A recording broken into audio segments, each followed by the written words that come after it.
We're going to go ahead and get started. First of all, thank you for attending tonight. This is our public comment meeting for our Community Development Block Grant Annual Action Plan for FY 22-23. We do have several members of county staff here tonight to help answer questions and facilitate discussion. So I'll do some brief introductions. I'm Megan Mosley, Grants Manager with the County Grants Division. We also have Commissioner Renninger here with us tonight. Our County Manager, Howard Wanamaker, is here. Our Assistant County Manager, Troy Nagel, is here. We have Richard Smith, Director of Engineering, Dodie Seelig from Planning, and Eric Gutierrez is doing a video recording for us tonight. These meetings will be recorded and placed on the website. We'll also have meeting minutes posted there as well. And we have a couple members, I think, from Community Services who will be joining us too. So please feel free to ask questions as we go through this process. We're really interested in the public's comment and input as we go forward with this. We also have some more copies of the plan being printed right now, so we'll circulate those as they come out. Thank you. Okay, good. So we have an extra one in front too, if anyone in the back would like a copy to look at now. So just a quick overview of the program. The purpose of the program is to support community development activities that build stronger, more resilient communities. And the way you qualify for CDBG funding is counties with at least a population of $200,000 are entitled to receive annual grants like CDBG. I'm sorry. Yes. Yeah, I'm sorry, 200,000 people, yes. So HUD determines the amount of each entitlement grant by using a statutory formula, which uses several objective measurements of community need, including the extent of poverty, population, housing overcrowding, age of housing, and population growth lag in relationship to other metropolitan areas. Eligible jurisdictions must submit what they call a consolidated plan to HUD for review, and the consolidated plan outlines a number of goals that the community wants to achieve. Those goals are submitted to HUD for approval through annual action plans, and that's where the budget comes into play. So this year, for this next coming FY 22-23 year, you see the county was awarded just over $1 million for funding, so very close to what we received this past year. And this is the county's second year of program participation. So I think we can go on to the next slide. All right, so here's a high-level look at the project budget. We have on the top line in each category what was actually budgeted for our current CDBG annual action plan versus what is proposed for next year. Funding runs on an October 1 to September 30 cycle, so that's what we're preparing for. And so just to take a closer look at these budgeted categories, if you have a plan in front of you or are taking notes, I'll go ahead and reference some page numbers if you'd like to follow along. But the first category relates to housing activities. The county's proposed goal for this next year is to rehabilitate at least 12 household units with a proposed $416,000. On page 20 of the plan, you can see planned activities. So basically funding will support the home repair program, which is run through our Community Services Division. Repairs may include roofing, electrical, plumbing, heating, air conditioning, accessibility modifications, health and sanitary problems, including minor septic system repair, safety code violations, lead paint remediation, and/or interior-exterior damage or deterioration to the structure, including things like flood damage, termite treatment, removal of trees. This also will include failing septic systems and old wells that can be replaced by paying for connection fees, abandoning private wells, and closing septic tanks, as well as other related planning costs. There's also provision for demolition and replacement of homeowner mobile homes found to be uninhabitable by code enforcement, contracted inspectors, or building department officials. And awards in these areas are available up to $35,000 per household. The next section of the plan relates to public infrastructure. This year we had a proposed $312,000 in this category. County's goal is to target areas that benefit at least 100 areas. This is outlined on page 16 of the annual action plan. And then on page 21, there's a more detailed breakdown of infrastructure's focus for this coming year. So this year in particular, we'd like to focus on sidewalk repair and construction. These were recommendations that came out of engineering and public works departments, but these are areas we certainly want the public's feedback and input on too. If you have other areas you would like the county to look at and see if it's eligible for funding. And then next we come to code enforcement. County's proposed goal is to assist at least 15 household units. Planned activities, again, are listed on page 21. Eligible code enforcement expenses that support the county CDBG activities, including junk car removal, mowing services, things of that nature. And then the final budget category here is for planning and administration. The county does manage this grant in-house, so that helps with grants management and staff time and admin costs. Can you go to the next slide? This is just a look at the overall public comment process. As I mentioned, we really do want the community's input and feedback for this program. So there are a number of ways you can do that. Here's a look at our public meetings we have scheduled. We were in Keystone Heights last week, Orange Park tonight, and then we have a meeting scheduled in Middleburg as well, Thursday, June 23rd. We will also be publishing an ad notice for July 7th in Middleburg. In addition, we have the 2 public hearing dates here at the BCC. So really this July 26th date is when we kind of want the plan to be firmed up and go to the board for approval. So we're trying to get comment collected and consolidated into the plan before that date.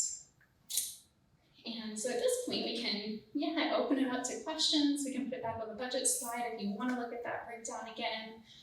As I said, we have lots of staff here tonight to help answer questions. Because this is a recorded meeting, I'll pass the microphone around. So please just raise your hand, I'll bring it over to you for comment. Yes, ma'am. Hi, I'm Linda Knapp, and I live here in Orange Park, and I have a couple of questions. Probably my first question would be, what is considered low and moderate income individual? Because that's what's saying who can qualify for these loans. So let's start with that question, please. And this is all based on census data, and I believe, Troy, correct me if I'm wrong, but low and moderate income, average household income is $50,000, is that? I'm going to defer to Madison, who's been reviewing our current apps, so I think she'll be better to answer that. All right. So this is a category that's going to change year over year. It's based on the Jacksonville metro area FMR, which is the financial guideline that the Housing and Urban Development sets out for household income. So it's dependent on household size.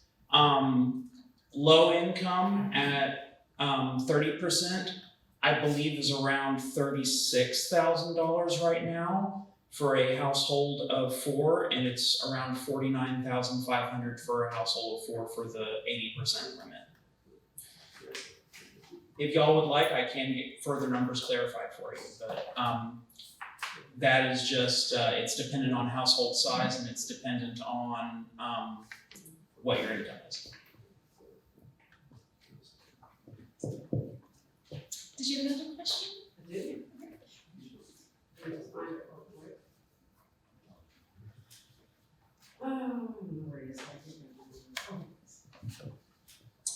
I do. So housing activities, there's 416 in the budget for it, and you had said something about the one of the categories was for leveling of mobile homes. Does it have to be a mobile home, or can it be a home that is in, that can't be lifted?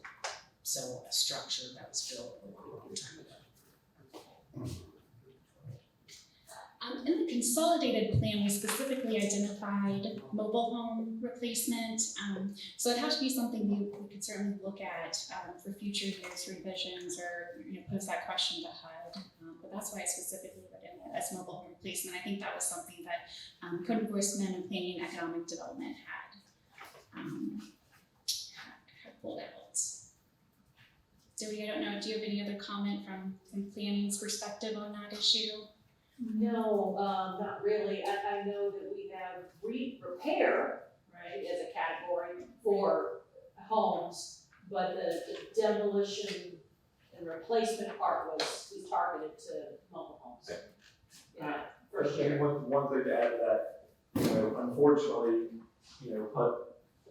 unfortunately, we only get this amount of money, so when you start talking doing a total home demolition, that price goes up real quick, and you end up, it's, do you do a lot for one, or do you do a little for a lot? And that's always the balancing act with CDBG and any county dollars and grant dollars. I don't know, Commissioner, if you wanna Well, say. if you have a project that you're, in mind, there are other SHIP program is available, and there's more money in that this year than there has been in the past. So there are other ways to deal with something like that. I'm just curious, Shirley Johnson, I'm just curious as to, once you go in and you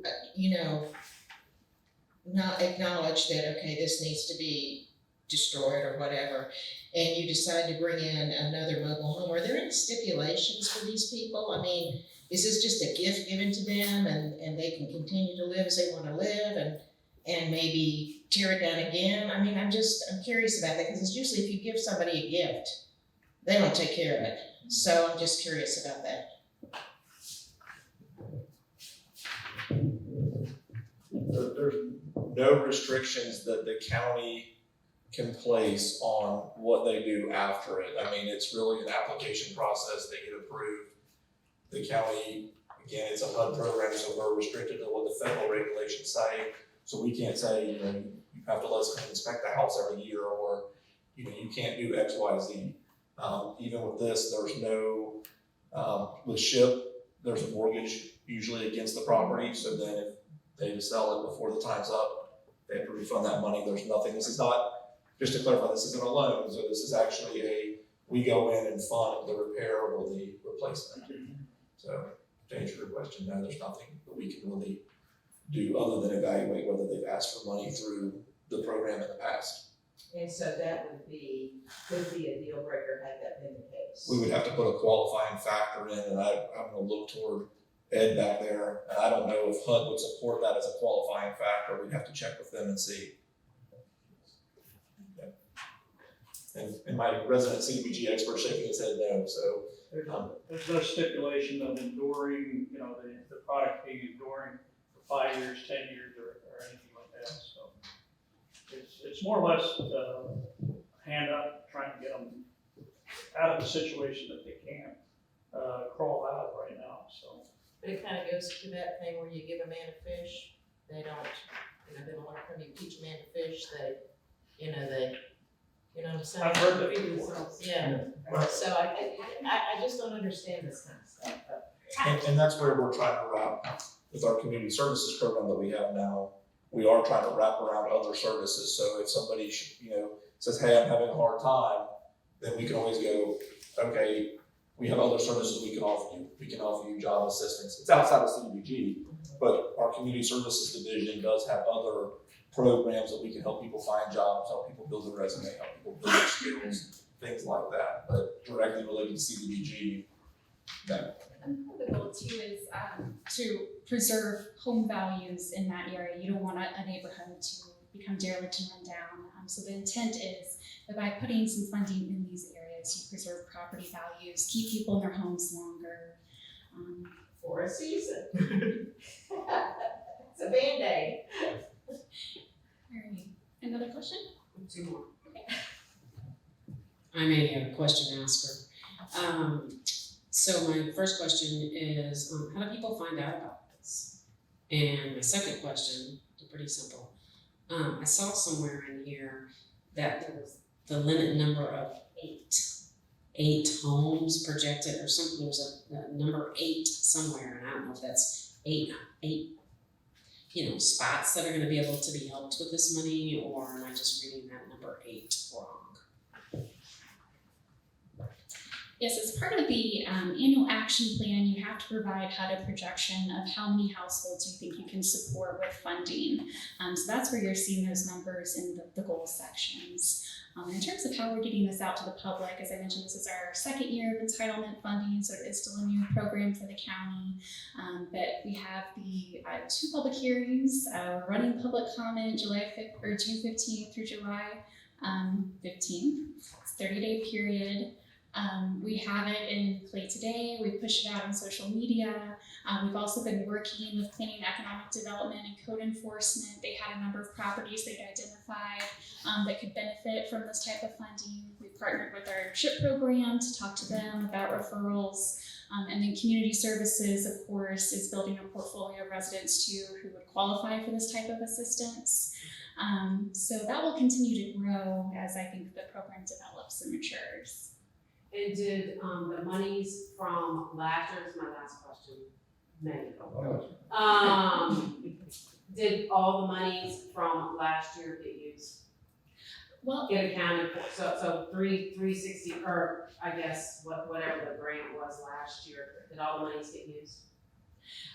well, the funds were fully budgeted this year because it was our first year. It took a little time to get going with the program, but we can reprogram and carry over any funds that are not used in this program. For the current fiscal year, those will roll over into the following. But all of these project areas are in progress and underway.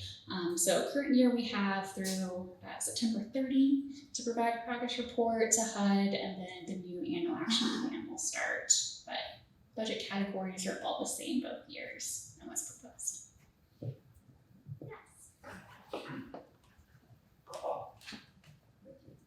P. Johnson, Orange Park Road. Page 19 of your project summary states that the funding is $416,000 as you show up there for housing activities.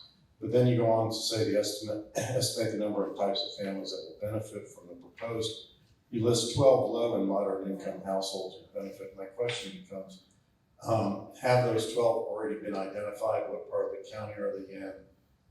How did you identify them? What was the basis of determining that these 12 needed it and number 13 didn't, kind of thing? So that's what I'm asking. So funds have not been awarded for the FY23 period.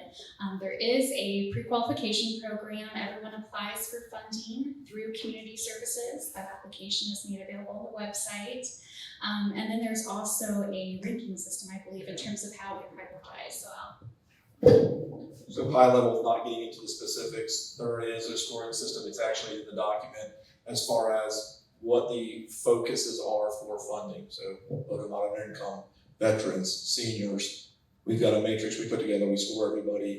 And then, so we put an application period open for 30 days. We close the application period and then we rank everybody. So it's not a first come, first serve. It really is here's the program, submit your application, and then we score it out. One thing I want to point out is, as Megan said earlier, that 12 is a goal. It could be that we end up helping 30 people, because if they don't need the full 35,000 that's allowed, then it may be that we help more. It's really no more than 35,000 per household, and we can't spend more than 416 in that subject area. So it may be more than 12. Is it potentially that you could have all of it in one part of the county and none of it anywhere else? Or are you going to try and, through your scoring system, spread it around? Want to repeat it? Yes, please. You said you didn't get on the record, since it is a public record. The question is, have you identified it to be in one part of the county, or are you spreading it around, or do you know yet? Well, for this year, we're in the process of finishing ranking them. It's not location based. LMI areas do get, or LMI eligible, bring you up more points. It's really based on whoever applies and meets that criteria. We're not looking and saying we're going to geographically disperse them. If 12 people over here qualify and are highly qualified, and one person over here is marginal qualification, these 12 are going to get it first because that's the score. So all the funding could end up in one part of the county? It could all have been Keystone, it could all have been Millbrook. I would point out that where there's a little more locked in is on the infrastructure side. Because the infrastructure side, we're gonna name projects. So if we say we're doing sidewalk X and it's number 1 on our list, most likely that sidewalk's gonna get done because we actually have to spell out more in depth on the infrastructure projects.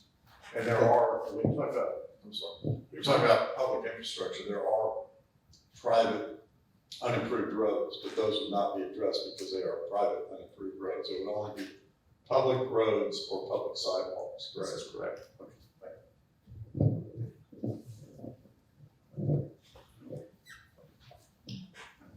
Okay, go for first. Oh, cool, absolutely, absolutely. This is gonna be a popular question.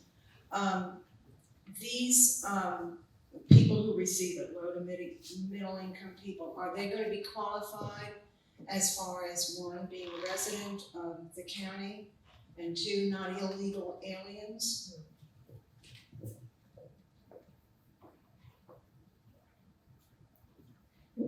You have to meet the qualifications which say you must be a Clay County resident and you must provide driver's license. Yes, I believe in our requirements right now. We actually have, providing proof of US citizenship or residency as part of our requirements for this program. Yes,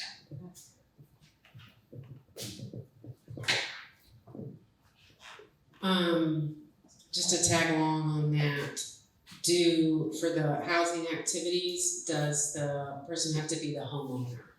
Have to own the home?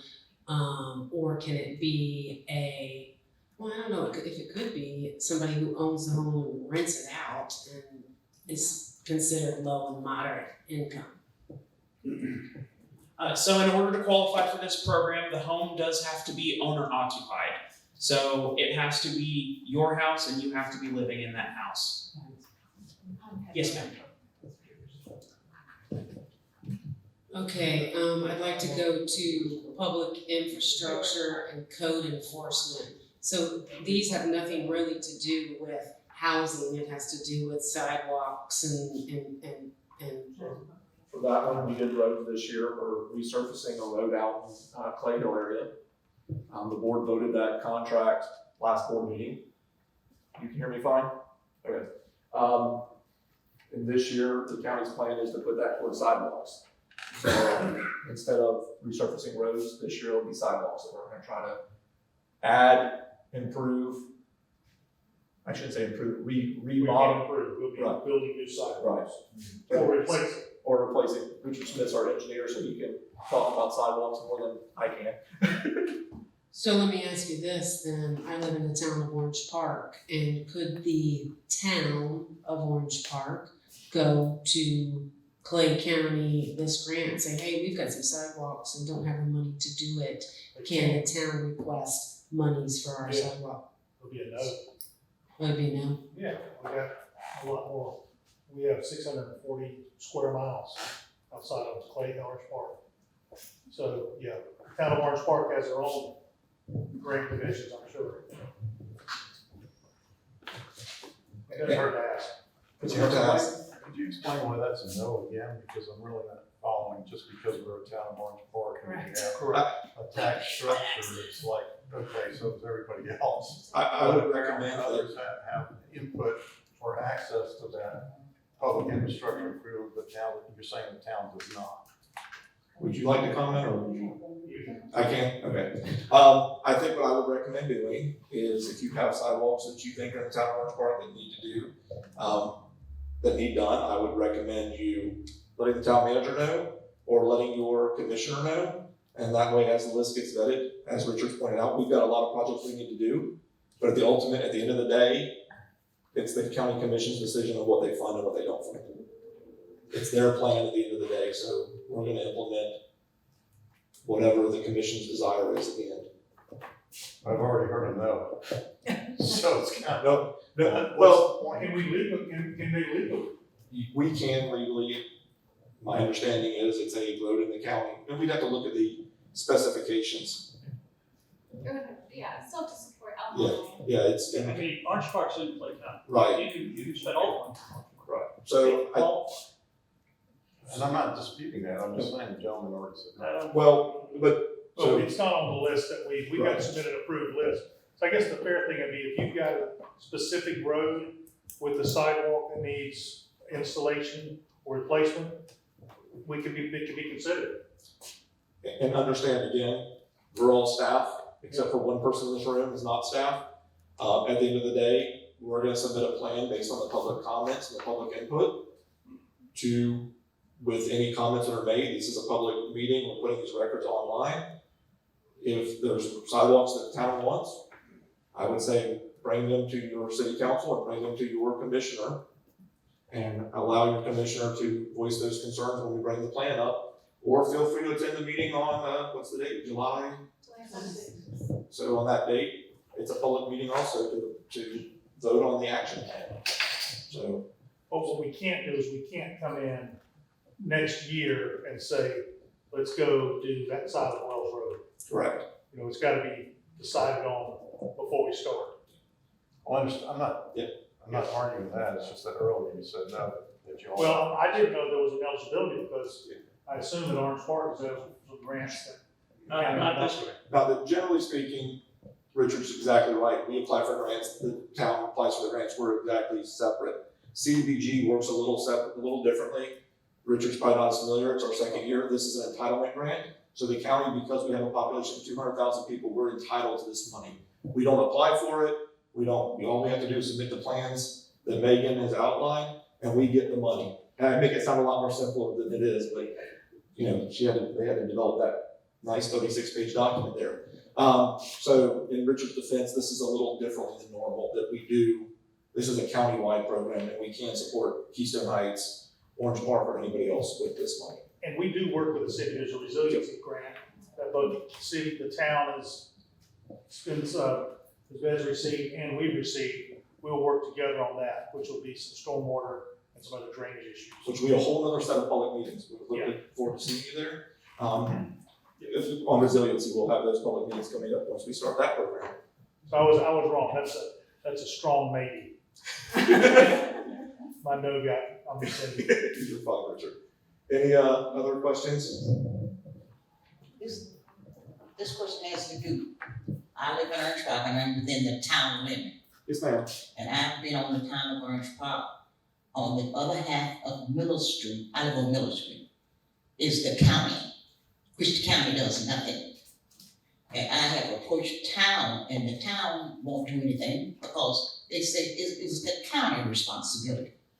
So my thing to the county is, the other half of Miller Street, that's in the county, and I have mentioned this to your public work director, because he was at one of the town council meetings, and I told him about the other end of Miller Street, Mockingbird Lane. From Mockingbird Lane on down, the county collects tax and don't do a blessed thing down there. Mockingbird is an ideal part which could qualify for this grant. And the other half of Miller Street going on down into the dead end, qualified to, because town of Orange Park won't touch it, because it's county. So I go along with the county, don't give Orange Park, town of Orange Park 1 penny. So what we can do is, after the meeting's over, That street, Miller, has been rated in December. We've driven along with the other 794 miles of roads in the county, and it's rated a 64, which means it's in fair condition. It's a lot, there's about. The town part is, but the county is disgraceful. The county part is a 64. The town part, if it's in better shape than that, that'll be one of our better roads in the county. Yeah, I don't know about all that, I just know the visual inspection, because I go down there. All right, I And look at it's it more. disgraceful, you can hardly drive down there, and Jesus don't sing the rain. I'll go look at it. Yeah, you need to look at it again, it's disgraceful. And you know when I said Mockingbird Lane, you know exactly what I'm talking about. It's disgraceful too. This is an ideal project to work on Mockingbird, in my opinion. and so We got a major support here.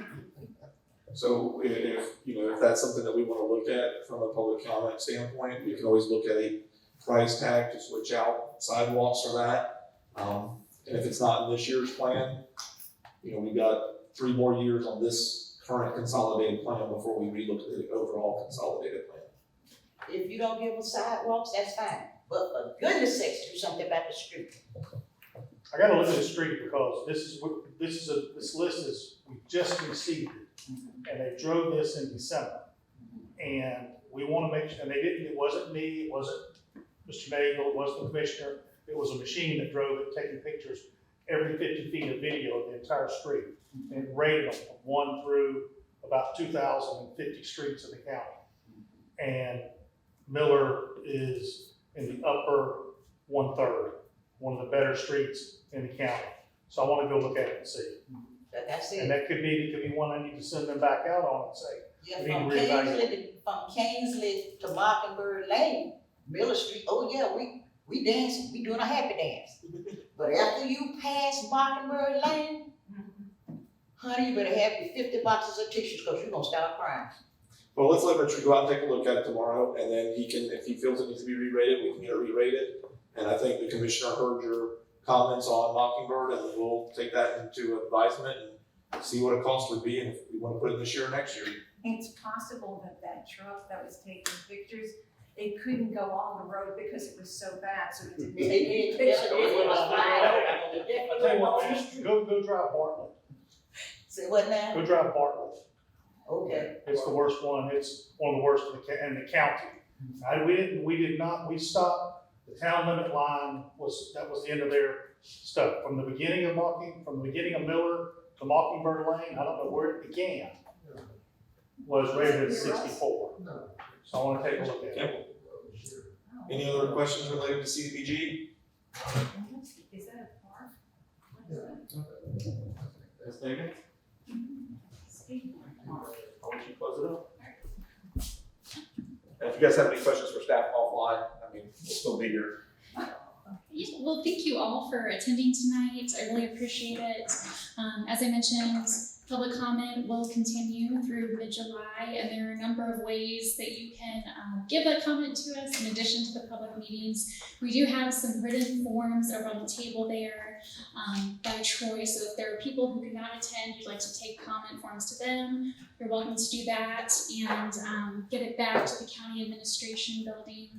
We also have an email set up, cdbg@claycountygov.com.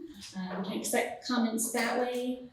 You can also reach out to planning and zoning on the 3rd floor of the administration building at 477 Houston Street. We have a phone number set up as well to receive comments. That number is 904-541-3814. So if no other questions, we'll go ahead and wrap up this evening. But again, thank you for your participation.